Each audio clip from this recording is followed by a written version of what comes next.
Hello guys, welcome back to the blog. So ಇವತ್ತಿನ ಬ್ಲಾಗ್ಗೆ ನಿಮ್ಮೆಲ್ಲರಿಗೂ ವೆಲ್ಕಮ್. ಆ್ಯಂಡ್ ಇವತ್ತಿನ ಬ್ಲಾಗಲ್ಲಿ ನೀವು ಆಲ್ರೆಡಿ ತಮ್ನೇಲಲ್ಲಿ ನೋಡಿರೋ ಥರ ವೀಕ್ಲಿ ವೆಜಿಟೇಬಲ್ನ ಯಾವ ಥರ ನಾನು ಆರ್ಗನೈಸ್ ಮಾಡ್ಕೊಳ್ತೀನಿ ಮತ್ತು ನನ್ನ ಫ್ರೀಝರಲ್ಲಿ ನಾನು ಯಾವ ಥರ ವೆಜಿಟೇಬಲ್ನೆಲ್ಲ ಆರ್ಗನೈಸ್ ಮಾಡಿ ಇಡ್ತೀನಿ ಅಂತ ಹೇಳಿ ನಿಮ್ಮ ಜೊತೆ ವಿಡಿಯೋನ ಶೇರ್ ಮಾಡ್ಕೊಳ್ತಾ ಇದ್ದೀನಿ. ರೀಸೆಂಟಾಗಿ ನಾನು ಅಮೆಝಾನಿಂದ ಈ ಥರ ವೆಜಿಟೇಬಲ್ನ ಆರ್ಗನೈಸ್ ಮಾಡುವಂಥ ಬಾಕ್ಸ್ ಅಂದರೆ ಸಪ್ರೇಟ್ ಮಾಡಿ ಇಡುವಂಥ ಬಾಕ್ಸ್ನ ಆರ್ಡರ್ ಮಾಡ್ಕೊಂಡಿದ್ದೀನಿ. ತುಂಬ ಅಂದರೆ ತುಂಬ ಯೂಸ್ಫುಲ್ ಆಗಿದೆ ಈ ಬಾಕ್ಸ್ಗಳು. ಇದರ ಲಿಂಕ್ಗಳನ್ನ ಕೂಡ ನಾನು ನಿಮಗೆ ಡಿಸ್ಕ್ರಿಪ್ಷನ್ ಬಾಕ್ಸಲ್ಲಿ ಹಾಕಿರ್ತೀನಿ. ಈ ಥರ ಕ್ಯೂಕ್ಯುಂಬರು, ಟೊಮೆಟೊಸು ಎಲ್ಲದನ್ನು ನಾವು ಸಪ್ರೇಟ್ ಮಾಡಿರ್ಬೋದು. ಸೊ ಬನ್ನಿ ತಡ ಮಾಡಿದೆ ವಿಡಿಯೋನ ಶುರು ಮಾಡೋಣ. ಮೊದಲಿಗೆ ನಾನು ಏನು ಬಾಕ್ಸ್ಗಳನ್ನ ಆರ್ಡರ್ ಮಾಡ್ಕೊಂಡಿದ್ನಲ್ಲ ತರಕಾರಿಗಳನ್ನ ಆರ್ಗನೈಸ್ ಮಾಡಿಡೋದಕ್ಕೆ, ಆ ಬಾಕ್ಸ್ಗಳನ್ನೆಲ್ಲ ನಾನು ವಾಶ್ ಮಾಡ್ಕೊಂಡಿದ್ದೀನಿ. ಇವಾಗ ಒಂದು ಕ್ಲೀನಾಗಿರೋ ಬಟ್ಟೆಯಲ್ಲಿ ಇದನ್ನು ವೈಪ್ ಮಾಡ್ಕೊಳ್ತಾ ಇದ್ದೀನಿ. ಇನ್ಮೇಲೆ ನಾನು ಎಲ್ಲ ತರಕಾರಿಗಳನ್ನು ಈ ಬಾಕ್ಸಲ್ಲಿ ಹಾಕ್ಬಿಟ್ಟು ತೋರಿಸ್ತೀನಿ ನಿಮಗೆ ಯಾವ ಥರ ಮತ್ತು ಎಷ್ಟು ಕ್ವಾಂಟಿಟಿ ಈ ಬಾಕ್ಸು ಇಡ್ಸತ್ತೆ ಅಂತ ಹೇಳ್ಬಿಟ್ಟು, ಅಂದರೆ ಎಷ್ಟು kg ತರಕಾರಿ ಅಥವಾ ಎಷ್ಟು ಗ್ರಾಮ್ ತರಕಾರಿಗಳನ್ನ ನಾವು ಇದರಲ್ಲಿ ಹಾಕ್ಬೋದು ಅಂತೇಳಿ ನಿಮಗೆ ತೋರಿಸ್ತಾ ಇದ್ದೀನಿ. ಆ UP ವಿಡಿಯೋ ನಿಮಗೆ ತುಂಬಾ ಯೂಸ್ಫುಲ್ ಆಗುತ್ತೆ ಅಂತ ಅಂದ್ಕೊಂಡು ವಿಡಿಯೋನ ಶುರು ಮಾಡ್ತಾ ಇದ್ದೀನಿ. ಕಿಚನ್ ಆಗಿರ್ಬೋದು ಅಥವಾ ಫ್ರಿಡ್ಜ್ ಆಗಿರ್ಬೋದು, ನಾವು ಡೈಲಿ ಎಲ್ಲಿ ಟೈಮ್ ಜಾಸ್ತಿ ಸ್ಪೆಂಡ್ ಮಾಡ್ತೀವಿ ಆ ಏರಿಯಾನ ನಾವು ಆರ್ಗನೈಸ್ ಆಗಿ ಇಟ್ಕೊಳ್ಳೋದು ತುಂಬಾ ಇಂಪಾರ್ಟೆಂಟ್ ಆಗುತ್ತಲ್ವಾ. ಆ್ಯಂಡ್ ನಿಮಗೂ ಕೂಡ ನೋಡಿದಾಗ ಖುಷಿ ಕೂಡ ಸಿಗ್ತಾ ಇರುತ್ತೆ, ವಾವ್ ಚೆನ್ನಾಗಿದೆ ಅಲ್ವಾ ಅಂತ ಹೇಳಿ. ಆಮೇಲೆ ಏನಾದರೂ ಅಡುಗೆ ಮಾಡೋದಕ್ಕೂ ಕೂಡ ನಮಗೆ ಒಂದು ಇನ್ಸ್ಪೈರ್ ಆಗ್ತಿರುತ್ತೆ ಇದನ್ನೆಲ್ಲ ನೋಡಿದ್ರೆ. ಆ್ಯಂಡ್ ಈ ಥರ ಕ್ಲೀನಾಗಿ ಇಟ್ಕೊಳ್ಳೋದು ಒಂಥರ ಒಳ್ಳೆ ಹ್ಯಾಬಿಟ್ಟೇನೆ. ಸೊ ಬನ್ನಿ ತಡ ಮಾಡಿದೆ ವಿಡಿಯೋನ ಶುರು ಮಾಡೋಣ. ನಾನು ಆರ್ಡರ್ ಮಾಡಿರೋ ಬಾಕ್ಸಲ್ಲಿ ಈ ಥರ ಇದೆ, ಮತ್ತು ಒಳಗಡೆ ಒಂಥರ ಸ್ಟ್ರಿಪ್ಸ್ ಥರನೂ ಕೊಟ್ಟಿದ್ದಾರೆ ವೈಟ್ ಕಲರು. ಅದರಲ್ಲಿ ಅದ್ರ ಮೇಲೆ ನಾವು ತರಕಾರಿನ ಪ್ಲೇಸ್ ಮಾಡೋದ್ರಿಂದ ತರಕಾರಿಲಿ ನೀರಿನ ಅಂಶ ಏನಾದ್ರು ಇದ್ದರೆ ಅದು ಕೆಳಗಡೆ ಡ್ರಾಪ್ ಆಗುತ್ತೆ. ಇದರ ಒಂದು ಅಡ್ವಾಂಟೇಜ್ ಏನಂದರೆ ತರಕಾರಿ ಬೇಗ ಹಾಳಾಗಲ್ಲ, ನೀರಿದ್ದ ತರಕಾರಿ ಬೇಗ ಹಾಳಾಗಲ್ಲ. ಸೊ ಎಕ್ಸ್ಟ್ರಾ ವಾಟರ್ ಏನಿರುತ್ತೆ ಅದು ಕೆಳಗಡೆ ಡ್ರಾಪ್ ಆಗಿರುತ್ತೆ. ಸೊ ಮೊದಲಿಗೆ ನಾನು ಫಸ್ಟ್ ಒಂದು ಬಾಕ್ಸ್ನ ತಗೊಂಡು ಅದರಲ್ಲಿ ಬ್ರಿಂಜಲ್ನ ಹಾಕ್ತಾ ಇದ್ದೀನಿ, ಲಾಂಗ್ ಬ್ರಿಂಜಲ್ಲು. ಇದು ಆಲ್ಮೋಸ್ಟ್ 1 kg ಅಷ್ಟು ಬ್ರಿಂಜಲ್ ಇದೆ. ಬಟ್ ನನಗೆ ಒಂದು ಸ್ವಲ್ಪ ಅಂದರೆ ಒಂದು 3/4 kg ಅಷ್ಟು ಇಡಿಸ್ತು, ಒಂದು 2-3 ಇಡಿಸ್ಲಿಲ್ಲ. ಸೊ ಆ 2-3 ಏನಿತ್ತಲ್ಲ ಎಕ್ಸ್ಟ್ರಾ ಬ್ರಿಂಜಲ್ಲು ಅದನ್ನು ನಾನು ತೆಗೆದಿಟ್ಕೊಂಡಿದ್ದೀನಿ. ಇವಾಗ ಏನಾದರೂ ಸಾಂಬಾರು ಮಾಡಿದ್ರೆ ಅದನ್ನೇ ಯೂಸ್ ಮಾಡ್ಕೊಳ್ಬೋದು ಅಂತ ಹೇಳ್ಬಿಟ್ಟು. ಬಟ್ ಯೂಶ್ವಲಿ ಒಂದು 3/4 kg ಅಂದರೆ ಒಂದು 800 ಗ್ರಾಮ್ಸು ಇಲ್ಲ 750 ಗ್ರಾಮ್ ಅಷ್ಟು ತರಕಾರಿ, ಅರ್ಧ kg ಮೇಲಂತೂ ಈ ಬಾಕ್ಸಲ್ಲಿ ಇಡ್ಸತ್ತೆ. ಸೊ ನೆಕ್ಸ್ಟು ನಾನು ಮೂಲಂಗಿನ ಇಡ್ತಾ ಇದ್ದೀನಿ. ನೀವು ವಾಶ್ ಮಾಡಿ ಕೂಡ ಇಡ್ಬೋದು. ನಾನು ಈಗ ತಂದಿದ್ದ ತರಕಾರಿಗಳು ಆಲ್ರೆಡಿ ವಾಶ್ ಮಾಡಿ ಈ ಥರ ಒಂದು ಬ್ಯಾಗಲ್ಲಿ ಟೈ ಮಾಡಿ ಇಟ್ಟಿದ್ರು, ಅಂದರೆ ಒಂದು ವೈರ್ ಬ್ಯಾಗ್ ಥರ ಬರುತ್ತಲ್ಲ ಆ ಥರ ಬ್ಯಾಗಲ್ಲಿ ಟೈ ಮಾಡಿ ಇಟ್ಟಿದ್ರು. ಸೊ ಹಂಗಾಗಿ ನಾನು ಡೈರೆಕ್ಟಾಗಿ ಪ್ಯಾಕ್ ಮಾಡ್ತಿದ್ದೀನಿ. ಬಟ್ ನಾನು ಯೂಸ್ ಮಾಡೋಕ್ಕಿಂತ ಮುಂಚೆ ಇದನ್ನೆಲ್ಲದನ್ನು ನೀಟಾಗಿ ವಾಶ್ ಮಾಡಿಬಿಟ್ಟು ಅದಾದಮೇಲೆ ಯೂಸ್ ಮಾಡ್ತೀನಿ. ನೆಕ್ಸ್ಟು ಇನ್ನೊಂದು ಬಾಕ್ಸಲ್ಲಿ ನಾನು ಬೀನ್ಸ್ನ ಫಿಲ್ ಮಾಡ್ತಿದ್ದೀನಿ. ಬೀನ್ಸು ಅಷ್ಟೇ ಆಲ್ಮೋಸ್ಟ್ 1 kg ಅಷ್ಟೇ ಇದೆ ಇದು. ಸೊ ಇದು ಅಷ್ಟೇ ಒಂದು ಆಲ್ಮೋಸ್ಟ್ ಎಲ್ಲನೂ ಬೀನ್ಸು ನನಗೆ ಈ ಬಾಕ್ಸಲ್ಲಿ ಹಾಕೋದಕ್ಕೆ ಅಡ್ಜಸ್ಟ್ ಆಯಿತು. ದೊಡ್ಡ ತರಕಾರಿಗಳಷ್ಟೇ ಒಂದು 2 ಮಿಕ್ತು. ಬಟ್ ಅದರ್ವೈಸ್ ಎಲ್ಲ ಬೀನ್ಸು, ತರಕಾರಿ, ಜವಳಿಕಾಯಿ ಇದೆಲ್ಲ ನೀಟಾಗಿ ನನಗೆ ಬಾಕ್ಸ್ ಒಳಗಡೆ ಬಂತು. ತುಂಬ ನೀಟಾಗಿ ಕೂಡ ಕಾಣ್ತಾ ಇತ್ತು, ತುಂಬ ಆರ್ಗನೈಸ್ ಆಗಿ ಇತ್ತು. ಈ ನಾನು ತಂದಿರೋ ತರಕಾರಿಯಲ್ಲಿ ಅಷ್ಟೊಂದೇನು ಕಸ ಎಲ್ಲ ಏನಿರಲಿಲ್ಲ, ತುಂಬ ಕ್ಲೀನಾಗಿ ಇತ್ತು. ಅವರು ನೀಟಾಗಿ ಪ್ಯಾಕ್ ಮಾಡಿದ್ರು ಆಲ್ರೆಡಿ. ಅದನ್ನು ತೊಗೊಂಬಂದು ಜಸ್ಟ್ ನಾನು ಬಾಕ್ಸ್ ಒಳಗಡೆ ಹಾಕಿ ಇಡ್ತಾ ಇದ್ದೀನಿ ಅಷ್ಟೇ. ನಾನು ತೊಳೆದ್ಬಿಟ್ಟು ಇಡ್ತಾ ಇಲ್ಲ, ಯಾಕೆಂದರೆ ಆಲ್ರೆಡಿ ನೀರಿನ ಅಂಶ ಸ್ವಲ್ಪ ಸೇರ್ಕೊಂಡ್ಬಿಡುತ್ತಲ್ಲ ತೊಳೆದ್ರೆ, ಬೇಗ ತರಕಾರಿ ಹಾಳಾಗ್ಬೋದು ಅನ್ನೋ ಒಂದು ರೀಸನ್ನಿಂದ ನಾನು ಯೂಸ್ ಮಾಡುವಾಗಲೇ ತೊಳ್ಕೊಳ್ಳೋಣ ಅಂತ ಹೇಳಿ ಹಾಗೇ ಬಿಟ್ಟಿದ್ದೀನಿ. ಸೊ ನೆಕ್ಸ್ಟು ಬಂದ್ಬಿಟ್ಟು ನಾನು ಬೆಂಡೆಕಾಯಿನ ಫಿಲ್ ಮಾಡ್ತಿದ್ದೀನಿ. ಆ ಬೆಂಡೆಕಾಯಿನೂ ಅಷ್ಟೇ ಆಲ್ಮೋಸ್ಟ್ 1 kg ಹತ್ರ ಇದೆ. ಮ್ಯಾಕ್ಸಿಮಮ್ ಎಲ್ಲ ಬೆಂಡೆಕಾಯಿಗಳು ಈ ಬಾಕ್ಸಲ್ಲಿ ಬಂತು. ಬಾಕ್ಸಿನ ಕ್ವಾಂಟಿಟಿ ಕೂಡ ಸ್ವಲ್ಪ ಜಾಸ್ತಿನೇ ಇತ್ತು. ಸೊ ಹಾಗಾಗಿ ಎಲ್ಲ ಬೆಂಡೆಕಾಯಿಗಳನ್ನೂ ನನಗೆ ಈ ಬಾಕ್ಸಲ್ಲಿ ಇಡೋದಕ್ಕೆ ಈಸಿಯಾಗಿ ಆಯಿತು. ತುಂಬ ಈಸಿಯಾಗಿ ನಾನು ಬೆಂಡೆಕಾಯಿನೂ ಕೂಡ ಹಾಕ್ಬಿಟ್ಟು ಬಾಕ್ಸ್ ಲಿಡ್ನ ಕ್ಲೋಸ್ ಮಾಡ್ತಾ ಇದ್ದೀನಿ. ನೆಕ್ಸ್ಟು ನಾನು ಏನೇನು ತರಕಾರಿ ತೊಗೊಂಬಂದಿದ್ದೀನಿ ಅದನ್ನೆಲ್ಲದನ್ನು ಇದೇ ಥರ ಹಾಕ್ತಾ ಇದ್ದೀನಿ. ಜವಳಿಕಾಯಿನೂ ಅಷ್ಟೇ 1 kg ಅಷ್ಟು ಕ್ವಾಂಟಿಟಿ ಇತ್ತು ನನ್ನ ಹತ್ರ. ಸೊ ಜವಳಿಕಾಯಿ ಅಂತೂ ಆಲ್ಮೋಸ್ಟ್ ಎಲ್ಲ ತುಂಬ ಈಸಿಯಾಗಿ ಫಿಲ್ ಆಯಿತು. ಸ್ವಲ್ಪ ಮೂಲಂಗಿ ದೊಡ್ಡ ಸೈಜಲ್ಲಿ ಇತ್ತಲ್ಲ ಅದನ್ನು, ಮತ್ತು ಇನ್ನೊಂದೇನು ಬ್ರಿಂಜಲ್ ಅನಿಸುತ್ತೆ, ಬ್ರಿಂಜಲ್ ಹಾಕೋದಕ್ಕೆ ಮಾತ್ರ ನಾನು ಸ್ವಲ್ಪ ಟ್ರೈ ಮಾಡ್ತಾ ಇದ್ದೆ. ಅದರ್ವೈಸ್ ಎಲ್ಲ ತರಕಾರಿಗಳು ಆಲ್ಮೋಸ್ಟು ಬಾಕ್ಸಲ್ಲಿ ನೀಟಾಗಿಯೇ ಇಡೋ ಥರ ಆಯಿತು. ಸೊ ಬ್ರಿಂಜಲ್ ಅಷ್ಟೇ ಇವಾಗ ನಾನು ಮುಳ್ಗಾಯಿನ ಹಾಕ್ಕೊಳ್ತಾ ಇದ್ದೀನಿ. ಎಲ್ಲ ತರಕಾರಿಗಳು ಆದಷ್ಟು ಫ್ರೆಶ್ ಆಗೇ ಇತ್ತು, ಸೊ ಹಾಗಾಗಿ ಚೆನ್ನಾಗಿ ಕೂಡ ಕಾಣಿಸ್ತಾ ಇತ್ತು ಒಳಗಡೆ ತರಕಾರಿ ಬಾಕ್ಸಲ್ಲಿ ಇಟ್ಟಾಗ. ನಾನು ಇನ್ನು ಈ ಥರ ಚಿಕ್ಕ ಚಿಕ್ಕ ಡಬ್ಬಗಳು ಬಂದಿರುವಂಥ ಒಂದು ಬಾಕ್ಸ್ ಇದೆ. ಇದರಲ್ಲಿ ನಾವು ಡೈಲಿ ಒಗ್ಗರಣೆಗೆ ಯೂಸ್ ಮಾಡೋವಂಥ ತರಕಾರಿಗಳನ್ನ ಇಡ್ಬೋದು. ಲೈಕ್ ಜಿಂಜರು, ಗಾರ್ಲಿಕ್ಕು, ಕರಿ ಲೀವ್ಸು, ಹಸಿಮೆಣಸಿನ್ಕಾಯಿ, ಇವನ್ ಕೊತ್ತಂಬರಿ ಸೊಪ್ಪು, ಇದನ್ನೆಲ್ಲದನ್ನು ಕಟ್ ಮಾಡಿ ಬೇಕಂದ್ರೂ ನಾವು ಈ ಬಾಕ್ಸಲ್ಲಿ ಹಾಕಿ ಇಡ್ಬೋದು. ನಾನಿವಾಗ ಸದ್ಯಕ್ಕೆ ಹಸಿಮೆಣಸಿನ್ಕಾಯಿ ಮತ್ತು ಗಾರ್ಲಿಕ್ಕು, ಕರಿ ಲೀವ್ಸು ಇದನ್ನೆಲ್ಲ ಹಾಕಿಡ್ತಾ ಇದ್ದೀನಿ. ನಾನು ತೊಳೆದೇನೂ ಆಗ್ತಾಯಿಲ್ಲ, ಜಸ್ಟ್ ಹಂಗೇನೆ ಇಡ್ತಾ ಇದ್ದೀನಿ. ನಾನು ಯಾವಾಗ ಯೂಸ್ ಮಾಡ್ತೀನಿ ಆ ಟೈಮಲ್ಲಿ ಇದನ್ನೆಲ್ಲ ತೊಳೆದ್ಬಿಟ್ಟು ಅದಾದಮೇಲೆ ಹೆಚ್ಚಿಬಿಟ್ಟು ಒಗ್ಗರಣೆಗೆ ಯೂಸ್ ಮಾಡ್ಕೊಳ್ತೀನಿ.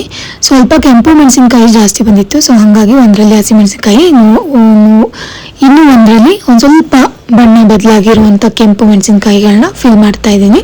ನೋಡೋದಕ್ಕೂ ಕೂಡ ಚೆನ್ನಾಗಿರುತ್ತಲ್ವ.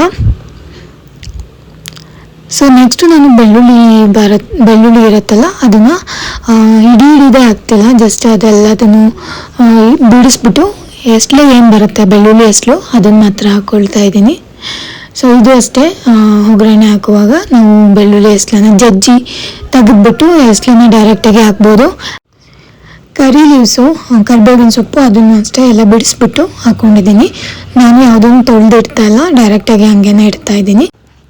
ಯೂಸ್ ಮಾಡುವಾಗ ನಾನು ನೀಟಾಗಿ ಇದನ್ನೆಲ್ಲ ಕ್ಲೀನ್ ಮಾಡಿಬಿಟ್ಟು ಹಾಕ್ತೀನಿ. ತೊಳೆದಿಟ್ರೆ ಅದು ನೀರಿನ ಅಂಶ ಸೇರ್ಕೊಂಡ್ಬಿಟ್ಟು ತರಕಾರಿ ಹಾಳಾಗ್ಬೋದು ಅನ್ನೋ ಒಂದೇ ಒಂದು ಉದ್ದೇಶದಿಂದ ಅಷ್ಟೇ. ಇನ್ನು ಶುಂಠಿನೂ ಅಷ್ಟೇ, ಶುಂಠಿನ ದೊಡ್ಡ ಸೈಜು ಶುಂಠಿ ಸಿಕ್ಕಿತ್ತಲ್ಲ ಅದನ್ನು ಬ್ರೇಕ್ ಮಾಡಿಬಿಟ್ಟು ಚಿಕ್ಕ ಚಿಕ್ಕ ಸೈಜ್ ಮಾಡಿಬಿಟ್ಟು ಎರಡು ಕಡೆ ಇಡ್ತಾ ಇದ್ದೀನಿ. ಸ್ವಲ್ಪ ಜಾಸ್ತಿ ಸ್ಪೇಸ್ ಉಳಿದಿತ್ತಲ್ಲ, ಸೊ ಹಂಗಾಗಿ ಎರಡು ಕಡೆ ಇಡ್ತಾ ಇದ್ದೀನಿ. ಬೆಳ್ಳುಳ್ಳಿ, ಶುಂಠಿ, ಕರಿಬೇವಿನ ಸೊಪ್ಪು ಮತ್ತು ಹಸಿಮೆಣಸಿನ್ಕಾಯಿ, ಸ್ವಲ್ಪ ರೆಡ್ ಚಿಲ್ಲಿ. ಸೊ ಇದಿಷ್ಟು ಈ ಬಾಕ್ಸಲ್ಲಿ ಸೆಟ್ ಆಗಿದೆ ಇವಾಗ. ಸೊ ನೋಡೋದಕ್ಕೂ ತುಂಬ ಆರ್ಗನೈಸ್ ಆಗಿ ಕಾಣಿಸ್ತಾ ಇದೆ, ನೀಟಾಗಿ ಕೂಡ ಕಾಣಿಸ್ತಾ ಇದೆ. ಇನ್ನು ನನಗೆ ಫ್ರಿಜ್ಜಿನ ಡೋರಲ್ಲಿ ಸ್ವಲ್ಪ ಸ್ಪೇಸ್ ಇರುತ್ತಲ್ಲ, ಆ ಸ್ಪೇಸಲ್ಲಿ ಇಡೋದಕ್ಕೆ ಈ ಥರ ಡಬ್ಬಗಳು ಸಿಕ್ಕಿತ್ತು. ತುಂಬ ಚೆನ್ನಾಗಿತ್ತು. ಈ ಥರ ಡಬ್ಬಗಳಲ್ಲಿ ಆರಾಮಾಗಿ ನಾವು ಸೌತೆಕಾಯಿ, ಕ್ಯಾರೆಟ್ ಎಲ್ಲ ಇಟ್ಕೋಬೋದು ಅಂತ ನನಗೆ ಫೀಲ್ ಆಯಿತು. ಸೊ ಹಂಗಾಗಿ ನಾನು ಈ ಡಬ್ಬಗಳಲ್ಲಿ ನಾನು ಸೌತೆಕಾಯಿನ ತೊಗೊಂಬಂದು ಫಿಲ್ ಮಾಡ್ತಾ ಇದ್ದೀನಿ, ಸೈಡಲ್ಲಿ ಇಡೋದಕ್ಕೆ ಈಸಿ ಆಗುತ್ತೆ ಅಂತ ಹೇಳಿ.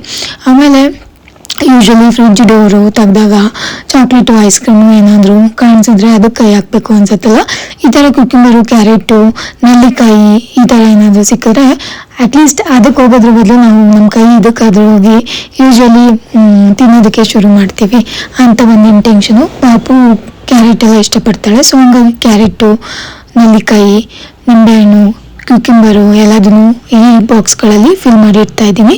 ನಾನು ಯೂಶ್ವಲಿ ನೆಲ್ಲಿಕಾಯಿ, ಬೆಟ್ಟದ ನೆಲ್ಲಿಕಾಯಿನ ತುಂಬ ಜಾಸ್ತಿ ಇಷ್ಟಪಟ್ಟು ತಿಂತೀನಿ. ಬಾಯಲ್ಲಿ ಹಾಕ್ಕೊಂಡು ಅದನ್ನು ಯಾವಾಗಲೂ ಅದರಿಂದ ರಸ ಏನು ಬರುತ್ತೆ ಅದನ್ನು ಚೂನ್ ಮಾಡ್ತಾ ಇರ್ತೀನಿ.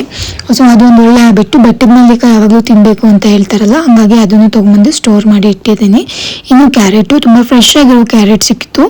ಇದರಲ್ಲಿ ಒಂದು 250 ಗ್ರಾಮ್ ಅಂದರೆ ಒಂದು ಅರ್ಧ kg ಅಷ್ಟು ಕ್ಯಾರೆಟು ಮತ್ತು ಸೌತೆಕಾಯಿ ಎಲ್ಲ ಇಡ್ಬೋದು, ಅಷ್ಟು ಕೆಪಾಸಿಟಿ ಇತ್ತು ಈ ಬಾಕ್ಸಲ್ಲಿ.